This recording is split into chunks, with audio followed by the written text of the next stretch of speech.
हरियाणा में पंचायत चुनाव को लेकर 8 फरवरी को सुनवाई होनी है। जी हाँ, एक बड़ी अपडेट हम आपको देने जा रहे हैं हरियाणा पंचायत चुनाव की। तो ऐसी अपडेट्स के लिए आप हमारे चैनल को सब्सक्राइब कीजिए और वीडियो को दूसरों के साथ शेयर भी कीजिए।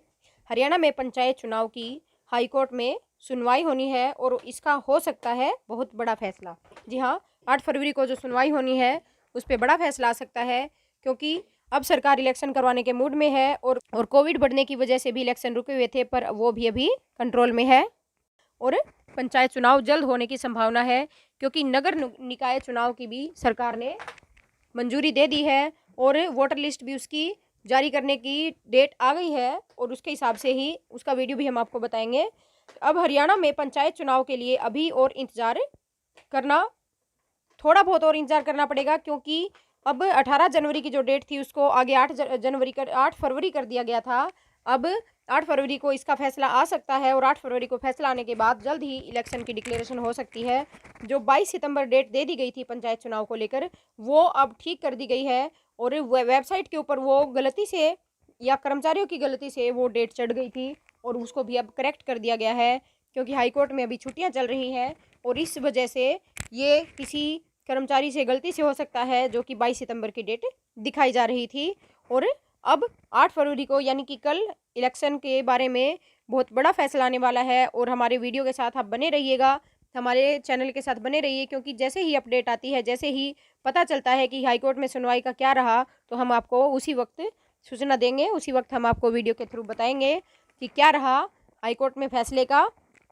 तो इसलिए आप हमारे चैनल को सब्सक्राइब कीजिए और दूसरों के साथ शेयर भी कीजिए, ताकि हर किसी को नई अपडेट पता चल सके कि क्या नया फैसला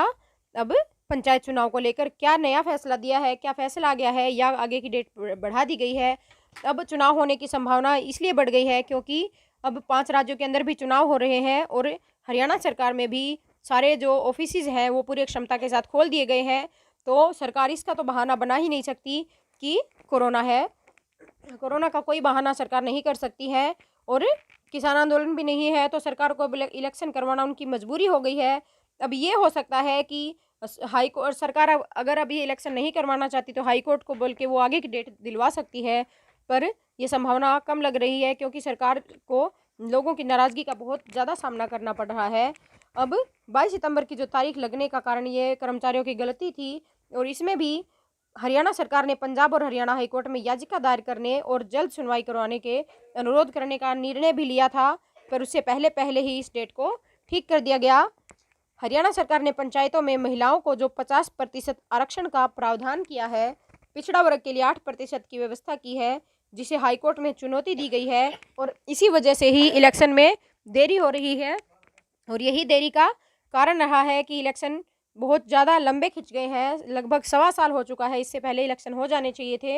हरियाणा सरकार ने हालांकि पहले ही मन बना लिया था कि आरक्षण व्यवस्था खत्म कर जल्द ही चुनाव करवाए जाएं, लेकिन बाद में किसान संगठनों के आंदोलन के चलते सरकार ने अपने फैसले के पक्ष में हाईकोर्ट में मजबूती से लड़ने का मन बनाया, जिसके बाद हाईकोर्ट में सुनवाई चलती जा रही है। इससे चुनाव लड़ने में दावेदारों में बेचैनी बढ़ गई है। अब बार बार में ये भी कहा जा रहा है कि पुराने नियमों से इलेक्शन करवाए जाएं, जिसमें महिलाओं का 50% आरक्षण नहीं था और BCA का भी कोई आरक्षण नहीं था। पर अब जो नए नियम हैं, हमारे डिप्टी CM दुष्यंत चौटाला ने भी ये साफ कर दिया था कि नए नियमों के हिसाब से ही इलेक्शन करवाए जाएंगे, क्योंकि चुनाव जो सरकार अभी सत्ता में आई थी उससे पहले उन्होंने कहा था कि इलेक्शन में जो है, जो भी कैंडिडेट्स उतरेंगे उनमें 50% आरक्षण महिलाओं का रहेगा। और उसके बाद जो है, अब उन्होंने डिप्टी CM बनने के बाद भी इसको वो कर दिया, साबित कर दिया अपनी बात को कि 50% महिलाओं को आरक्षण दे दिया और 8% BCA को दे दिया। तो ऐसे ही नई अपडेट्स के लिए आप हमारे चैनल के साथ बने रहिए। धन्यवाद।